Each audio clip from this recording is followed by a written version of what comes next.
name is Swapnil. Welcome to my YouTube channel Mobile Automation Junction. So in this channel I am going to upload videos on mobile automation, especially on APM. So this is the first session where we are going to see what are the different tools available in the market for the mobile automation. Okay, so the journey of APM started in the year of 2012.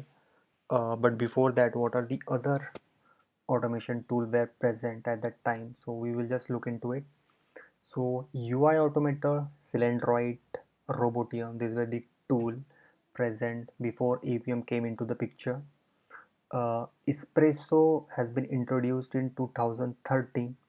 So guys, UI Automator and Espresso, this both tool has been developed by Google and it is tightly coupled with the development code as well. If I talk about the iOS one, so UI automation was the tool was there before APM came, and XUI test is the extended version of the UI automation. So uh, you guys, uh, so guys, UI automation has been deprecated by Apple now, and we have only XUI test if we wanted to use the automation on the iOS version 9.3 and above. Also, there is one more tool called Earl Grey, which is developed by the Google in 2016. It uses kind of same mechanism as XUI test, only thing that there are some other feature provided by the Google, like we can switch the application or we can have jump to some different app as well. Okay, so these are the features provided by the Google. And apart from this, APM actually 1.0 is released officially in 2014. Okay, so we'll just see what are the different tools for Android and iOS and which are open source as well. So as you can see, Espresso, UI Automator, Cylindroid and Robotium, these are the tool for specifically designed to automate the Android apps. Okay, and XUI test and Earl Grey you developed to support the iOS one. Okay, so if I talk about the programming languages for Espresso and UI Automator, we have only Java and Kotlin as a programming language. For Cylindroid, we have Java, C Sharp, Perl, and Python. For Robotium, we are restricted to use only Java. And for XUI test and Earl Grey, we have an option to use Objective-C and Swift.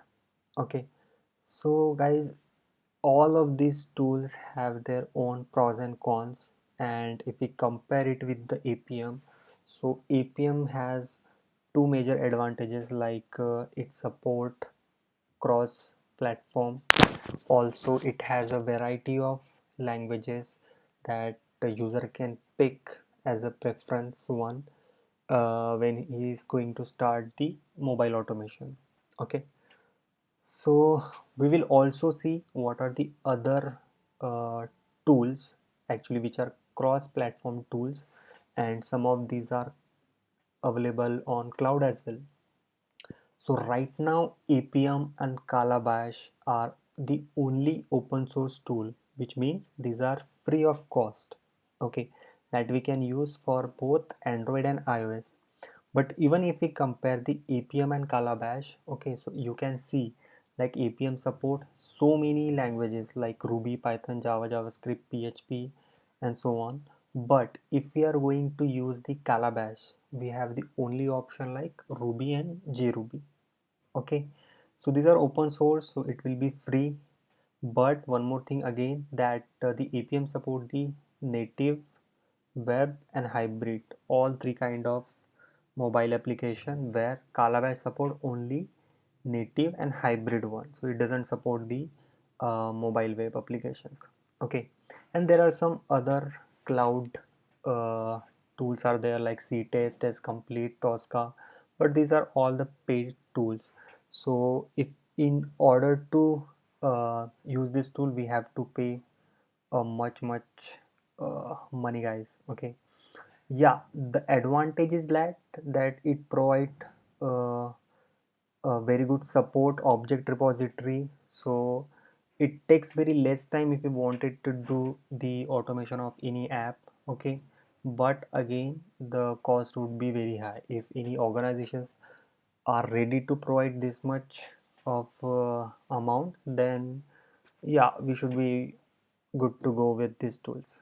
Okay, so guys, in the coming session we are going to talk more about the APM, but in this session I just wanted to focus on the important facts about the APM. So maybe most of the people don't know that the Dan Kueller is the person who has invented the APM. Okay, so actually it has been so many changes we did since 2012 to 2016.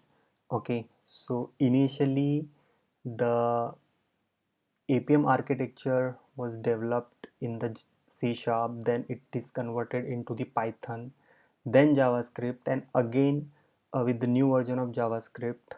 Okay, so all those changes we have seen since 2012 to 2016, and in 2016 Source Lab donated the APM as a project to the JS Foundation.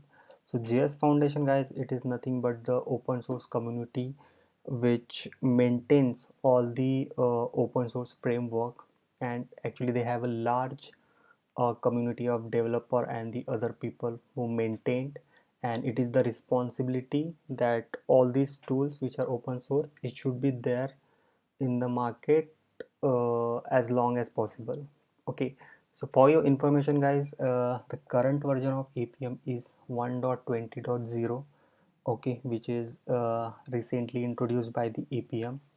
So APM right now currently it is very popular and demanding tool in the market, and if we compare it with the other tools, so from my point of view we should definitely go for the APM. So we will see the hands-on how we can set up on Android machine, how we can set up for the iOS, and how to inspect the element. All those things you guys will be able to see in our coming session. So that's it for today's, guys. If you like this video, please like, comment, and subscribe to this channel for getting updates on the coming sessions. So thank you guys.